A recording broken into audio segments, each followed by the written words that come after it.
darn it, they really want those shoes. They don't care. It may seem so insignificant to you, but it may be just the thing that person needs. We're looking at judgment and insight. So one of Dr. Sperry's favorite examples is if you saw a wallet laying in the middle of the street and it had the ID in it, what would you do? Would the person pocket it? Would they take the cash and return the rest? Would they return the whole thing? What would they do? That's one way to assess judgment. Another way to assess insight and judgment is simply understanding if they understand what their problem is and how they respond to it. Do they recognize the maladaptive patterns and their negative impact and implications that they have? If they do, well, they've got good insight, but maybe poor judgment because they're still doing those maladaptive patterns. Right? Because a person can tell me, oh, I would mail it out like that. But that doesn't necessarily, so okay, in that situation, they've got great insight and judgment. But in their own personal life, they may not have that insight and judgment. Right? Like, I know I should not indulge in ice cream. Good insight. What did I have last night? Poor judgment. Right? So we're assessing that specific person. But if I found that wallet, I'd sure return it. Because it would be just my look, I'd get arrested. Just kidding. I would return it. So does intent matter? Intent doesn't matter. Actually, I thought this was your kid, and she says, what kind of wallet is it? It's like, what do you mean? She says, well, it's a union for us, or like a Coach wallet. I'm like, and what would you do? Well, I'd keep it, obviously. I mean, is it clean? Yeah. Is it real? I mean, because then I'm like, you know, and if you asked me that question when I was 18, I might say, well, I'm probably going to keep the cash. But I'll mail the rest of it. I don't want that nonsense. Well, But I'm at the bar and I just found this $40 on the ground in this wallet. Come on, this dude just bought me this round of drinks. Let's go. Right? You know, so you ask me that question at 18, I might have a totally different answer. Doesn't mean I'm a bad person. Just means I'm making some poor judgment. Jeremy, you look like you have something to say. Are you judging me back there? No, I just was thinking of a joke in my head. I was just thinking it would all depend on how long I'd been at the bar, not really what age. Fair point.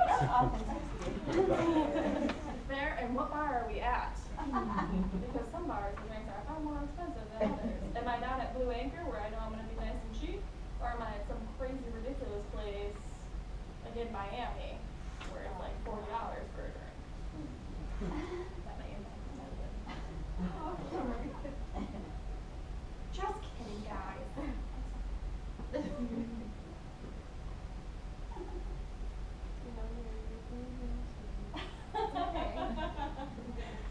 Right. So here's some other examples of questions. So with client resources, how have you tried to make things better? What have you done? So when you feel so depressed, I'm wondering what helps you feel a little bit better. You know, tell me you feel so sad and you just want to be alone. So I'm wondering if anything helps you feel better, even if just for a couple minutes. I feel real good when I feel all right. I feel real good with my TV shows on. I used to really like writing. I haven't really tried that though. Let's give it a go. I got a journal here. What if you try journaling for me for the next week? What do you think that might be helpful? What do you think that would do? Not offering advice to that person. Right? Even though in your head that's what you're saying. Well, why don't you write, you dummy? You just told me that worked for you. Why haven't you been doing it? Right. I can't do it like that though, because that's advice giving. But I can say, oh, I'm wondering if that would work now. Write the journal. Let's try it. What do you think? I've opened it up to the client so they can take ownership of it. build their resiliency factor, right? And that's what we're searching for. Because we want them to get to a place where they have that third order change, where they become their own therapist. And say, huh, I'm feeling a little depressed lately. I'm not feeling like myself. Oh yeah, my resources are, I love to journal. I'm going to start journaling again. Right? That may not be their exact thought bubble, but that's what it really boils down to. Because they've learned what their resources are, they've learned what their strengths are, they've built up that resiliency, and they can be their own therapist now. Because that's what we're shooting for. We're shooting for that third order change. Of course.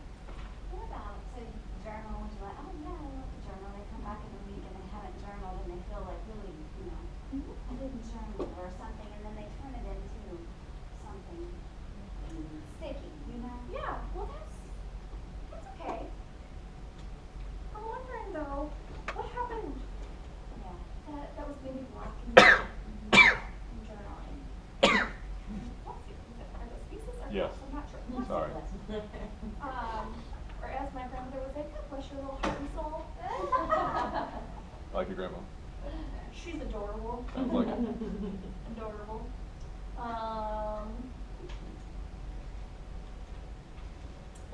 So, I'd say, so what was going on?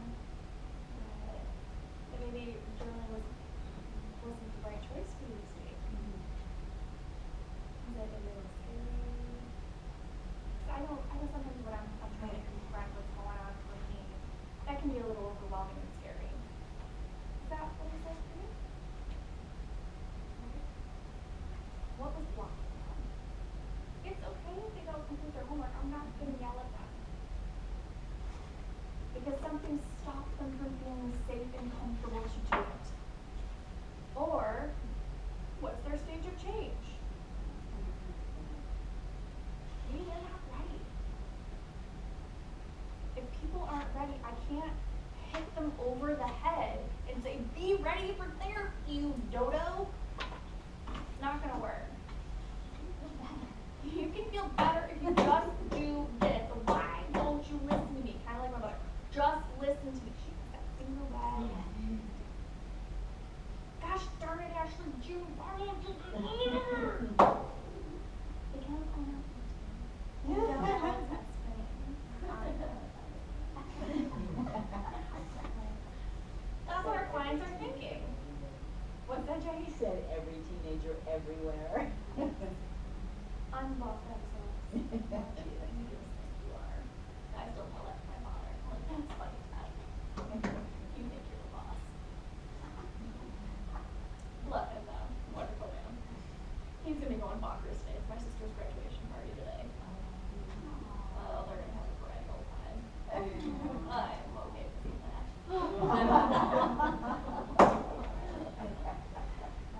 Man, I am full of spit and vinegar today.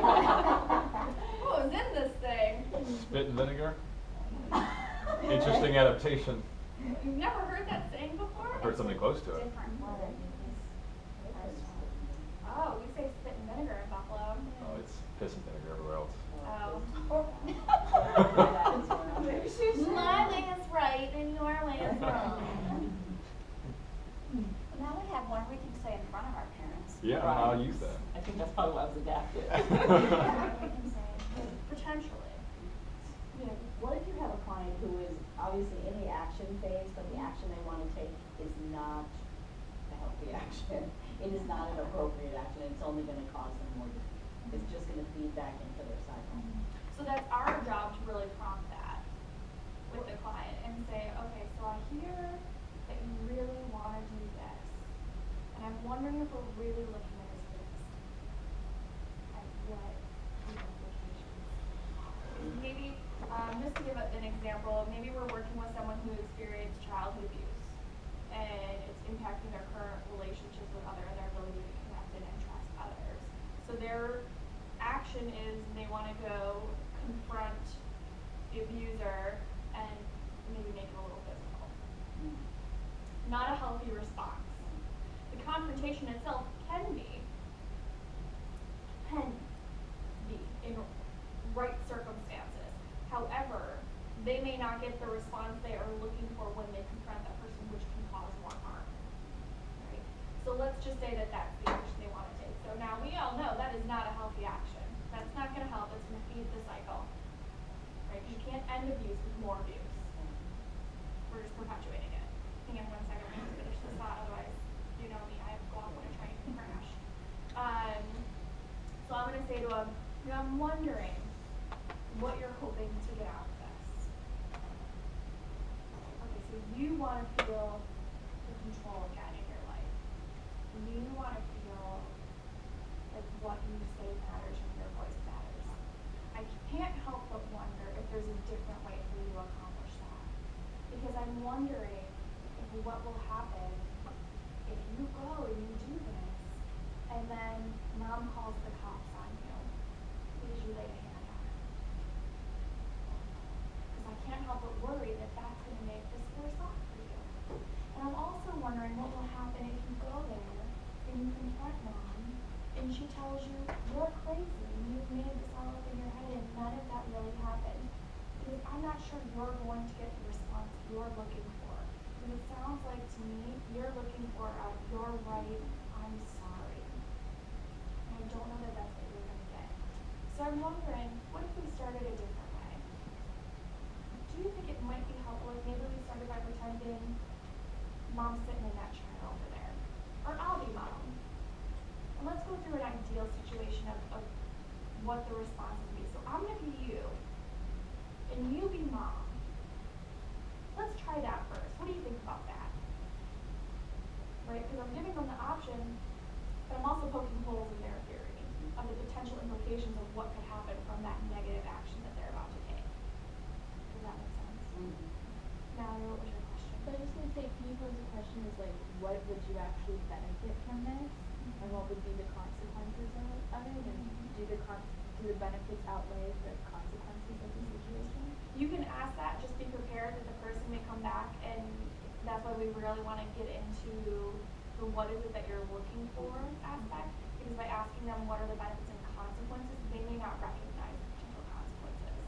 So that may be why it's more on me to kind of poke those holes in that area, saying, you know, I can't help but worry that doing this might lead to X, Y, Z, and what would happen if this situation occurs? And what if this situation occurs? So what if we try something else first? What do you think about that? But my other concern is that if you derail their action phase, that they'll go back into like a contemplation or pre-contemplation and not act at all, especially if the person has issues with getting into an action phase. And it's possible. I mean, they can flip through those cycles. So that's why it would be so important for you to explore with them the potential alternatives and what those benefits could bring to that person and say, well, what do you think about trying this first? You know, and pointing out what those areas of concern are to see if that person's willing. And you know what? They may leave your office and go do exactly what they said they wanted to do. You know, but as a clinician, it was my job to point out those potential implications and try and redirect the client. But I don't have control over them. And a lot of people build up this whole story in their head and have this fantasy that that's just going to be the way it is and nothing is said. I'm going to go there, I'm going to give her a piece of my mind, and she's going to say, you're right, I'm a horrible person, I never should have treated you that way. And they're going to hug, and they're going to have this wonderful reunion and become the best of friends. See, I was thinking more along the lines because people that I deal with who for weight loss and eating, they have these things in their head that they think it's going to be, and it's like, you know, it's not going to work. Yeah, I'm going to start dieting, and this week, after 1 week, I'm going to lose 15 pounds. Yeah, they got all these things that like they want to put into play, and it's like, okay, but it's not healthy. Right. But you can't say that. Right.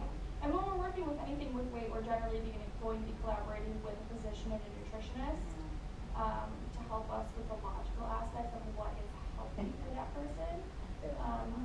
Yeah, no, that's our job, is to be the logic in that scenario.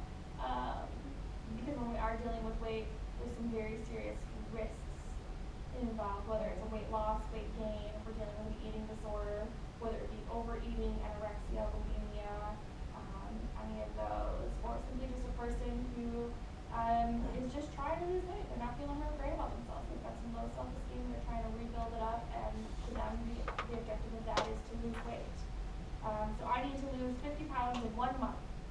feel happy?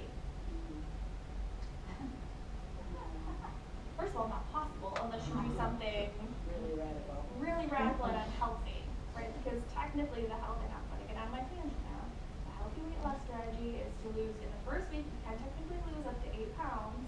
However, after that, it's only about 2 pounds per week after that. That is the ideal health. Tangent. Nick, you were